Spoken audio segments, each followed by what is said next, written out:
Berakhirnya Perang Dunia Kedua memberikan dampak yang besar dan nyata bagi negara-negara di dunia. Dampaknya itu seperti di bidang ekonomi, di bidang sosial, dan juga di bidang militer. Perang Dunia Kedua juga memberikan dampak perkembangan pada administrasi pembangunan, di mana pada awal permulaan dasawarsa 60-an, konsep administrasi pembangunan sudah mulai terlihat baru. Kenapa terlihat baru? Karena dihasilkan oleh hubungan antar negara-negara di dunia. Dan pada saat itulah awal mula sejarahnya administrasi pembangunan. Administrasi pembangunan muncul sebagai bentuk disiplin ilmu yang baru dari sebelumnya, yaitu administrasi negara.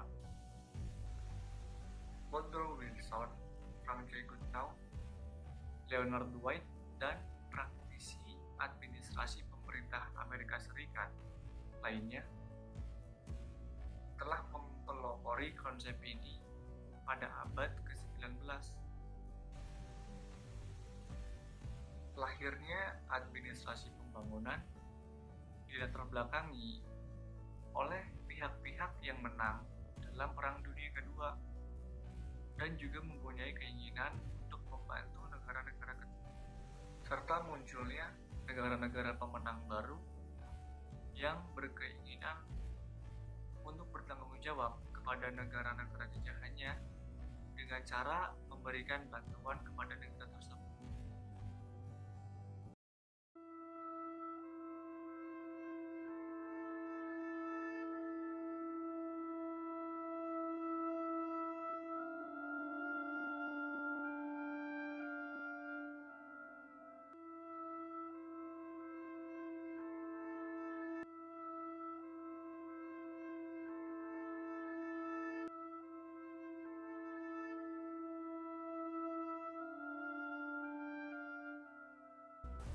Pola pertama yang terlihat adalah dengan adanya keinginan negara maju yang ingin membantu negara yang menderita akibat dari Perang Dunia tersebut.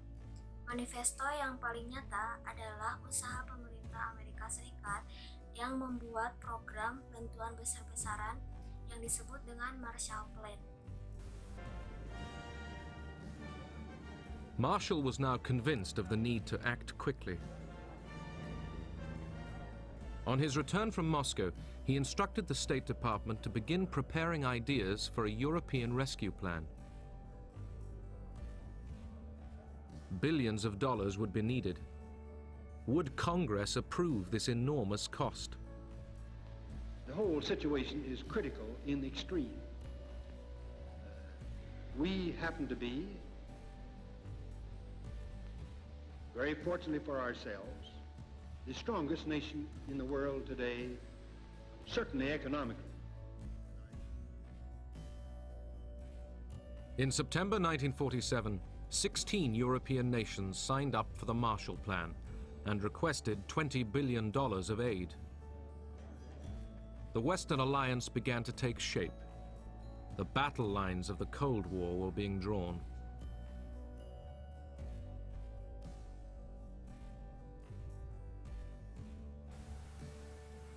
Marshall Plan pada saat itu dipandang sebagai model cara pemberian bantuan luar negeri dari satu negara ke negara lainnya.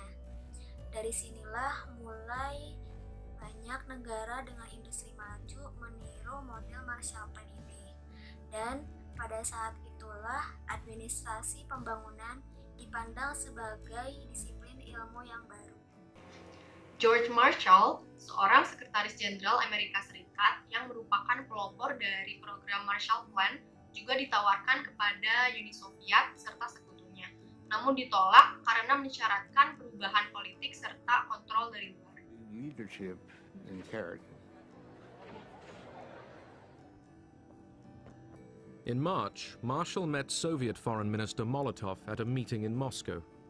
Britain and France were there too. The Big Four tried to agree on the future of Germany. Despite warm Russian hospitality, Weeks of meetings got nowhere. Marshall made one last effort.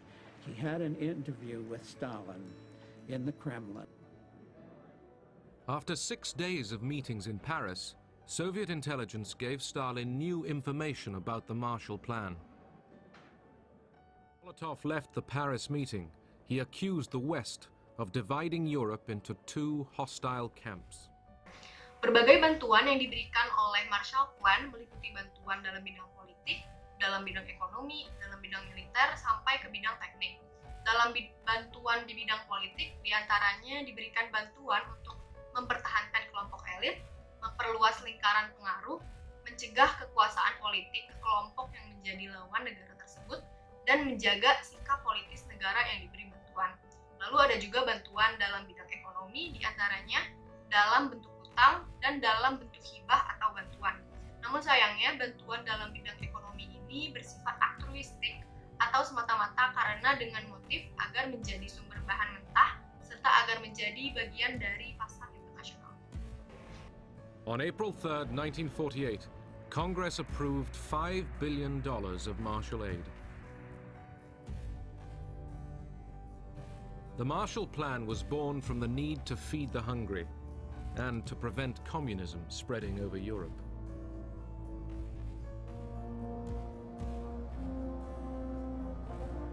$20% of the aid were loans, 80% grants. The first shipments were foods and fertilizers.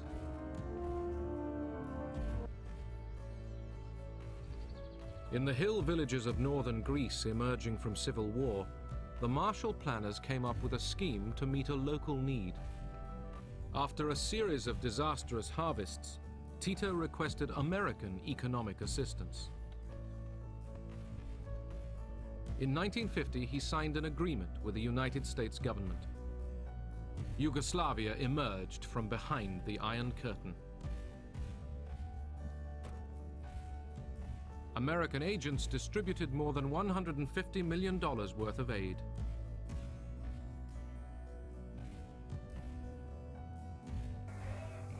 Bantuan dalam bidang militer diantaranya penghibahan atau penjualan senjata, pendidikan militer bagi perwira, pengiriman tenaga ahli dari negara maju. Bantuan dalam bidang teknik diantaranya mengirimkan pakar ke negara yang membutuhkan seperti negara baru atau negara yang kalah perang, kemudian membangun institusi pendidikan di negara yang membutuhkan. Dan yang terakhir adalah pemberian bantuan dalam bentuk fisik.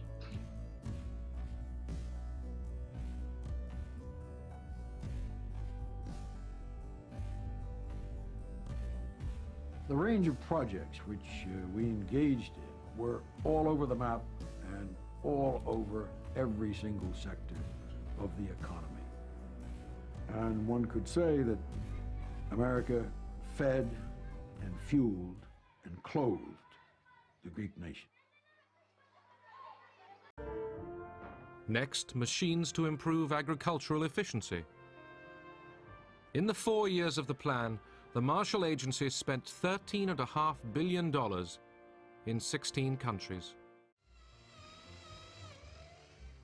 Now that Italy had elected to stay in the Western Bloc, the United States released a flood of Marshall aid. In Turin, the Fiat Motor Company received giant new assembly line machines from Detroit and Pittsburgh. Fiat was re-equipped with some of the most sophisticated machinery in Europe.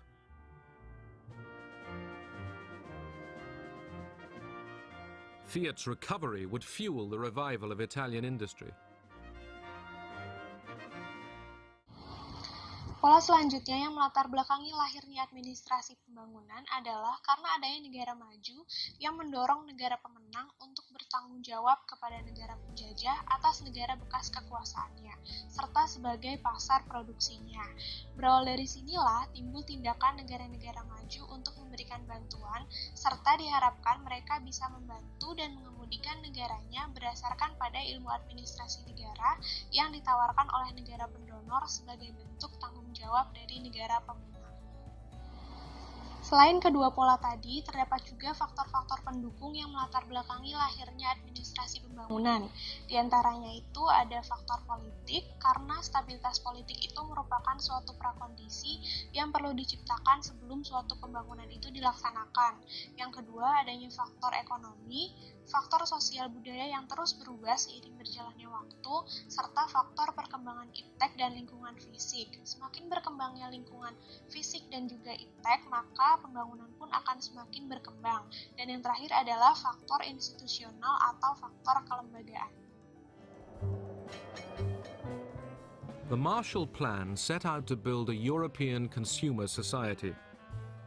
The United States wanted a free enterprise Western bloc, peaceful, united, and tied to American trade and capital.